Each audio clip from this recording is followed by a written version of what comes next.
গত কয়েক সপ্তাহ ধরে আন্তর্জাতিক রাজনীতিতে আলোচনার কেন্দ্রবিন্দুতে রয়েছে ওয়াশিংটন এবং তেহরানের স্নায়ুযুদ্ধ। মার্কিন রাজনীতিতে ডোনাল্ড ট্রাম্পের ফিরে আসার পর থেকেই মধ্যপ্রাচ্য নীতিতে নতুন এক নাটকীয়তা শুরু হয়েছে। ট্রাম্পের প্রশাসন সবসময় ইরানের ওপর সর্বোচ্চ চাপের নীতি বা ম্যাক্সিমাম প্রেশার বজায় রেখেছে। বিশ্লেষকদের একাংশ দাবি করছেন, অর্থনৈতিক সংকট এবং আন্তর্জাতিক কূটনৈতিক চাপের মুখে ইরান কৌশলগতভাবে কিছুটা পিছু হটেছে। তারা সরাসরি বড় কোনো সংঘাতে জড়ানো এড়িয়ে চলতে চাইছে।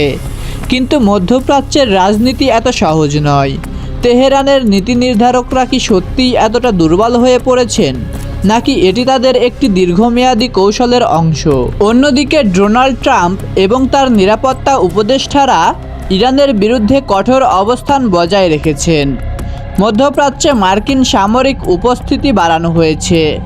ট্রাম্পের মূল লক্ষ্য হল তেহরানকে অর্থনৈতিকভাবে সম্পূর্ণ পঙ্গু করে দেওয়া এবং তাদের প্রক্সি নেটওয়ার্কগুলো দুর্বল করা। তবে সামরিক বিশেষজ্ঞরা বলছেন, সরাসরি বড় কোনো পূর্ণাঙ্গ যুদ্ধ শুরু করা ট্রাম্পের জন্যও সহজ হবে না। কারণ যুক্তরাষ্ট্র ও তার মিত্র ইসরায়েলের বিরুদ্ধে ইরান যদি তাদের পুরো মিসাইল শক্তি এবং প্রক্সি গোষ্ঠীগুলোকে একযোগ করে মাঠে নামায়, তবে পুরো অঞ্চলটি এক জ্বলন্ত কুণ্ডলিতে পরিণত হতে পারে। ট্রাম্প চাইছেন কম খরচে এবং অর্থনৈতিক ব্লকেডের মাধ্যমে তেহরানকে নতজাতু করতে। তাহলে কি ইরান সত্যিই পালাচ্ছে? উত্তরটি হলো কখনোই নয়।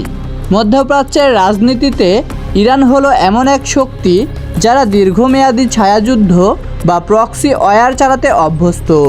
যখন তারা সামনে থেকে কোনো বড় আঘাতের মুখোমুখি হয়, তখন তারা সাধারণত কৌশলগত পিছু হটার ভান করে। ইতিহাস বলে, তেহরান কখনোই সহজে মাথা নত করে না।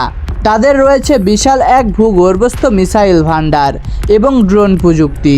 বিশ্লেষকদের মতে, ইরান যদি আপাতত দৃষ্টিতে শান্ত থাকে বা পিছু হটার সংকেত দেয়, তবে তা হতে পারে তাদের পরবর্তী বড় কোনো পাল্টা আঘাতের জন্য প্রস্তুতি নেওয়ার সময় পাওয়ার কৌশল। সংঘাতের এই চূড়ান্ত মুহূর্তে বিশ্ব অর্থনীতির অবস্থাও বেশ নাজুক।